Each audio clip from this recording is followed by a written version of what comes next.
Hey everybody, back again. I just got my new KEVCO oiling pan. You can see it has a kick out for a little extra volume. It's pretty low profile. You know, the stock pan doesn't go much deeper than that. Not at all, not one bit. And it has a second fitting here. Obviously we're going to drain oil from down here. Use this fitting for an aftermarket dipstick or oil return for your turbo. I don't know. That's an interesting thought, interesting question. Got the oil pump, as you can see over there. Nice Bellings, high volume. Plan on turning some RPM in their pickup. So just get screwed in and that tab goes to one of the mains. Use it or not, your call.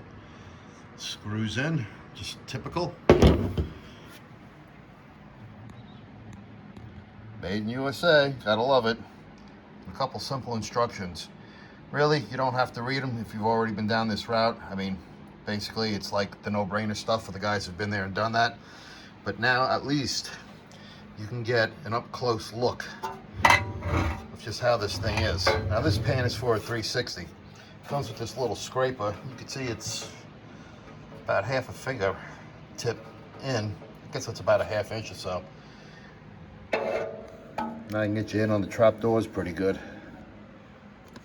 See if I can't get this arm out of the way, really get you down in there.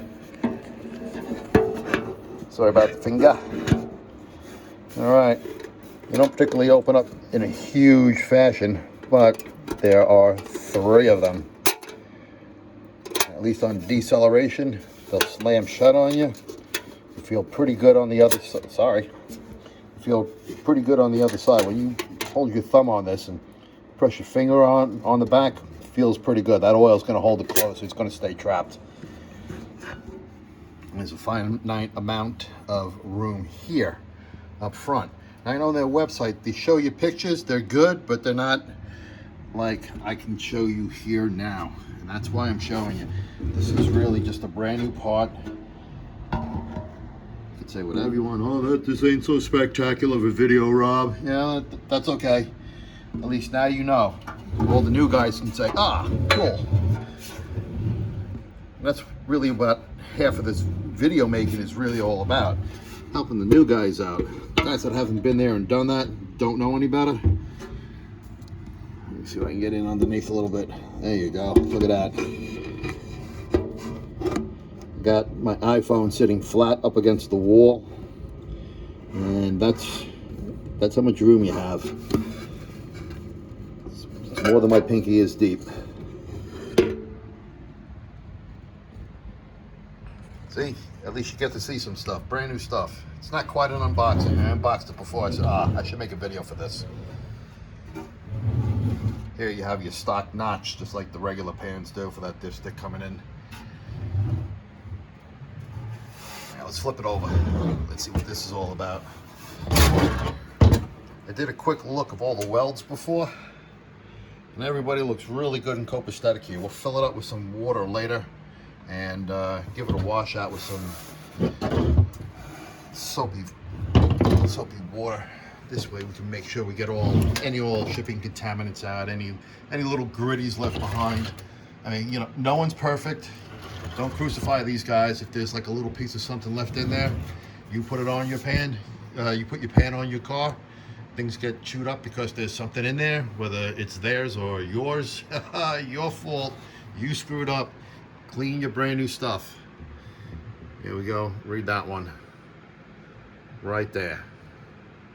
Clean pan thoroughly. Remove tray, as in your windows tray, if applicable. It's like cinnamon, damn it. Install tray using a chemical thread lock. KEVCO oil pan capacity is 6 quarts. That also doesn't mean you have to run 6 quarts. New guys, just because it's a deep pan, it says 10 quarts, 6 quarts, 8 quarts. Don't throw it in there. Your motor actually makes more power with less oil. This is a deep pan to keep oil away, keep windage down, helps keep power up. So you don't have to put in 6 quarts just because it says it holds 6 quarts.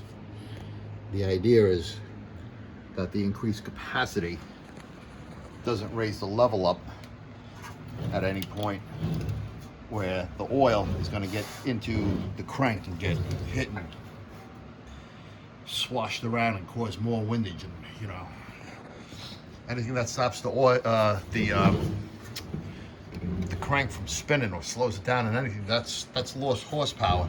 That's why you get a deep pan with more capacity. This one is deep, has a little bit here on the side. This is not much. This is not much, but you know what? It just keeps adding up. It just keeps adding up. You get another quart in there.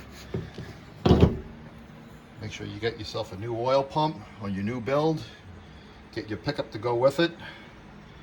Should slide right down in out somewhere like this. In here somewhere.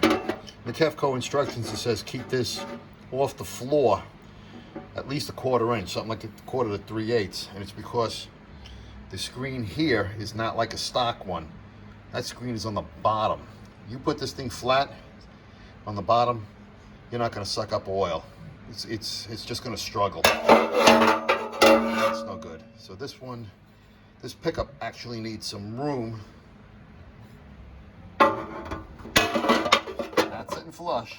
It needs a little room upwards, just a little bit. This way the oil can get in underneath, get picked up by the tube and the pump.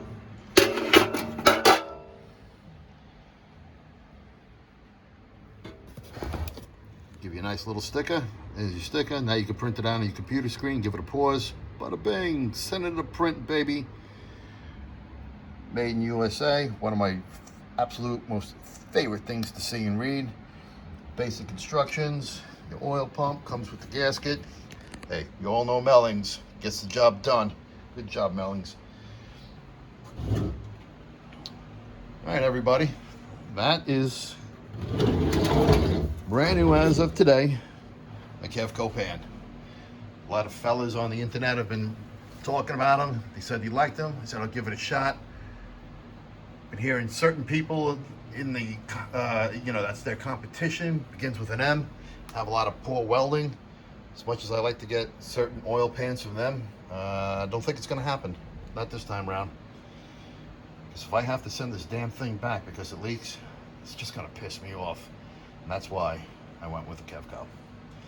All right, everybody. If you liked it, share it, subscribe. I'm going to try to keep the videos coming. I know I was gone for a few weeks. The garage foundation is laid. 30 days to cure, then the garage goes up. Still won't have electricity, but at least I'll have room to play, because this garage is just too damn crowded. All right, everybody. I'll talk to you later.